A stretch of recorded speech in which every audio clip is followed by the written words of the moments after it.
Hi friends, എല്ലാവർക്കും എൻ്റെ YouTube ചാനലിലെ പുതിയൊരു വീഡിയോയിലോട്ടേക്ക് സ്വാഗതം. ഇന്നത്തെ വീഡിയോ എന്ന് പറയുന്നത് നമ്മളൊരു ഫിലിമിന് പോയിട്ടുണ്ടായിരുന്നു. അപ്പോൾ അതിൻ്റെ ഒരു റിവ്യൂ നിങ്ങളായിട്ട് ഷെയർ ചെയ്യാമെന്ന് വെച്ചു. ഇപ്പോൾ തിയേറ്ററിലൊക്കെ ഓടിക്കൊണ്ടിരിക്കുന്ന ഒരു മൂവിയാണ് പ്രേമലു എന്ന് പറഞ്ഞിട്ടുള്ളത്. എനിക്ക് ഭയങ്കരമായിട്ട് ഇഷ്ടപ്പെട്ട ആക്ട്രസ് ആണ് കേട്ടോ അതിൽ അഭിനയിച്ചത്.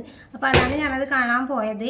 പൊതുവേ ഞാൻ തിയേറ്ററിൽ പോയിട്ട് ഫിലിം കാണാൻ നിൽക്കാത്ത ഒരാളാണ്. കാരണം 2-3 മണിക്കൂറൊക്കെ ഇരിക്കുക എന്ന് പറയുമ്പോൾ എനിക്ക് ഭയങ്കര ബുദ്ധിമുട്ടുള്ള കാര്യമാണ്. അതുകൊണ്ട് ഞാൻ പോവാറില്ല. കുറേ നാളത്തെ ഇടവേളയ്ക്ക് ശേഷമാണ് ഒരു മൂവിക്ക് പോയത്. അത് നമ്മുടെ കൂടെ വരാൻ കുറച്ച് ആൾക്കാരുണ്ടായിരുന്നു, നമ്മുടെ നാട്ടുകാരൊക്കെ കൂടെ ഒന്നിച്ചാണ് പോയത്. അപ്പോൾ എന്തുകൊണ്ടും നല്ലൊരു ഇതായിരുന്നു. അപ്പോൾ നമുക്ക് മൂവിയുടെ വിശേഷങ്ങളൊക്കെ ഞാൻ ഷെയർ ചെയ്യാം കേട്ടോ. അപ്പോൾ വീഡിയോ നിങ്ങൾ സ്കിപ്പ് ചെയ്യാതെ കാണാം. വീഡിയോ ഇഷ്ടപ്പെട്ട് കഴിഞ്ഞാൽ ലൈക്ക് ചെയ്യുക, ഷെയർ ചെയ്യുക, കമൻറ്റ് ചെയ്യുക. സബ്സ്ക്രൈബ് ചെയ്യാത്തവരുണ്ടെങ്കിൽ ഒന്ന് സബ്സ്ക്രൈബും കൂടെ ചെയ്യാം കേട്ടോ. പ്രേമലു എന്ന് പറയുന്ന മൂവിനെ കുറിച്ച് പറയുമ്പം നല്ല അടിപൊളി മൂവിയാണ്. ത്രൂ ഔട്ട് നമ്മളെ ചിരിപ്പിച്ചുകൊണ്ടിരിക്കുന്ന ആ ഒരു ഇതാണ് കേട്ടോ അതിൽ ഉണ്ടായത്. നന്നായിട്ട് എൻജോയ് ചെയ്തിട്ടുണ്ട്. കുറേ നാൾ കൂടിയിട്ട് കണ്ട ഒരു ഫിലിം ഫ്ലോപ്പ് ആവുമെന്ന് കരുതി. ഒട്ടും ഫ്ലോപ്പൊന്നും ആയിട്ടില്ല. അത്യാവശ്യം നല്ല മൂവിയാണ് കേട്ടോ. അപ്പോൾ എല്ലാവരും തിയേറ്ററിൽ തന്നെ പോയിട്ട് കാണാൻ വേണ്ടി ശ്രമിക്കുക. ആ ഒരു എഫക്റ്റ് നമുക്ക് കാണുമ്പോൾ തിയേറ്ററിലൊക്കെ ആണെങ്കിൽ നല്ല രീതിക്ക് കാണാൻ വേണ്ടി പറ്റുന്നു. അപ്പോൾ എല്ലാവരും തിയേറ്ററിൽ തന്നെ പോയിട്ട് കാണുക. അത്യാവശ്യം നല്ലൊരു മൂവിയാണ് കേട്ടോ. പിന്നെ നമ്മുടെ കുറച്ച് വിശേഷങ്ങളും തിയേറ്ററിലുള്ള ഒരു കോമഡി ഒക്കെ ഉണ്ടായിട്ടുണ്ട്. അതൊക്കെ ഞാനിതിന് ഷെയർ ചെയ്യാം. വീഡിയോ സ്കിപ്പ് ചെയ്യാതെ കാണാം കേട്ടോ. അപ്പോൾ നമ്മൾ ഉള്ളിൽ കയറി ഇരുന്നിട്ടുണ്ട്. കഴിക്കേണ്ട സാധനങ്ങളൊക്കെ ആയിട്ടാണ് നമ്മൾ ഉള്ളിൽ കയറി ഇരുന്നിട്ടുള്ളത്. അപ്പോൾ ഫസ്റ്റ് തന്നെ മസാല കടലൊക്കെ കഴിച്ചിട്ടാവാം ഫിലിം കാണുന്നതെന്ന് കരുതിയിട്ട് നമ്മൾ മസാല കടലൊക്കെ പൊളിക്കാൻ വേണ്ടിയിട്ട് ഹസ്ബൻഡിൻ്റെ കയ്യിൽ കൊടുത്തത് മാത്രമേ ഓർമ്മയുള്ളൂ. തിരിച്ച് കിട്ടുമ്പോൾ ഇതുപോലെ 4 പേക്ക് മാത്രമേ ഉണ്ടായിരുന്നുള്ളൂ കേട്ടോ. പൊളിക്കാനുള്ള ബുദ്ധിമുട്ട് കാരണമാണ് ഹസ്ബൻഡ് കയ്യിൽ കൊടുത്തത്. അപ്പോൾ പിന്നെ ഇപ്പോൾ കടിച്ചതും ഇല്ല പിടിച്ചതും ഇല്ല എന്ന് പറഞ്ഞ പോലത്തെ അവസ്ഥയായി. വേറെ ഒന്നല്ല, ഇത് പൊളിക്കാൻ നോക്കിയപ്പോൾ ഫുള്ളായിട്ട് തെറിച്ചങ്ങ് പോയി കേട്ടോ. ഫുള്ള് ചരൾ എന്താ പറയുക, കല്ല് മഴ പെയ്യാന്നൊക്കെ പറയുന്ന ആ ഒരു ഫീലിംഗ് ആയിരുന്നു. ഫ്രണ്ടിലൊക്കെ ഇരിക്കുന്ന ചേട്ടന്മാരും ചേച്ചിമാരൊക്കെ തിരിഞ്ഞു നോക്കിയിട്ട് കാര്യം എന്താണെന്ന് അന്വേഷിക്കുന്നുണ്ടായിരുന്നു കേട്ടോ.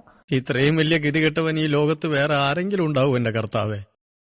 അപ്പോൾ നല്ലൊരു ഫിലിം കഴിഞ്ഞു. ഇനി നമ്മൾ നേരെ പോകുന്നത് ഓഫീസിലോട്ടാണ് കേട്ടോ. ഓഫീസ് പൂട്ടി ചാവി എടുത്തിട്ടാണ് പോയത്. ഓഫീസിൽ നേരത്തെ പൂട്ടാത്തതിന് കാരണം അവിടെ കുറച്ച് സാധനങ്ങളുണ്ടായിരുന്നു. അതെല്ലാം കൂടെ പൊക്കി പിടിച്ച് തിയേറ്ററിലേക്ക് പോകണ്ടല്ലോ എന്ന് കരുതി അത് അവിടെ തന്നെ വെച്ചതാണ് കേട്ടോ. അപ്പോൾ നമ്മൾ അതിനുശേഷം നമ്മളിതാ ഫുഡ് കഴിക്കാൻ വേണ്ടി കയറിയിട്ടുണ്ട്.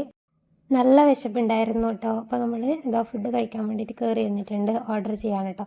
സാധാരണ ഞാൻ എവിടെ പോയാലും എനിക്ക് ഇഷ്ടം ബിരിയാണി കഴിക്കാനാണ് കേട്ടോ.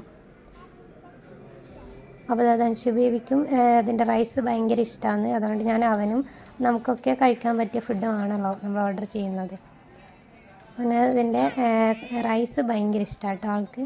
അപ്പോൾ തൻഷുവിന് ഇവിടെ രാത്രിയൊക്കെ എവിടെയെങ്കിലും പോകാൻ വേണ്ടിയിട്ട് ഭയങ്കര ഇഷ്ടമാട്ടോ. ലൈറ്റ്സ്, പുറത്തുള്ള ലൈറ്റ്സ് കാര്യങ്ങളൊക്കെ കാണുന്നത് ഭയങ്കര ഇഷ്ടമാണ്. ഞാൻ ചിക്കൻ ബിരിയാണി, ഹസ്ബൻഡ് ബീഫ് ബിരിയാണിയാണ് വാങ്ങിയിട്ടുണ്ടായത്. അപ്പോൾ നമ്മൾ ഫുഡ് കഴിക്കാൻ വേണ്ടി തുടങ്ങുകയാണ്. തൻഷു ബേബി അവൻ ഒറ്റയ്ക്ക് തന്നെ വാരി കഴിക്കാനാണ് കേട്ടോ ഇഷ്ടം. നമ്മൾ വാരിക്കൊടുത്താൽ ആൾക്ക് അത്ര ഇഷ്ടമല്ല. ഇങ്ങനെ ഇതുപോലുള്ള സാധനങ്ങളൊക്കെ ആൾ തനിയെ തന്നെ കഴിക്കും. നിർബന്ധിച്ച് നമ്മൾ കഴിപ്പിക്കേണ്ട ആവശ്യമൊന്നുമില്ല. അപ്പോൾ ചിലപ്പോൾ നമ്മളിതൊക്കെ വീട്ടിലാണ് ഉണ്ടാക്കിയതെങ്കിൽ അവൻ ഇത്രയും കഴിക്കത്തില്ല കേട്ടോ. എന്നാലും ബിരിയാണി വെച്ചാൽ പൊതുവെ നല്ലപോലെ കഴിക്കാറുണ്ട് ആൾ.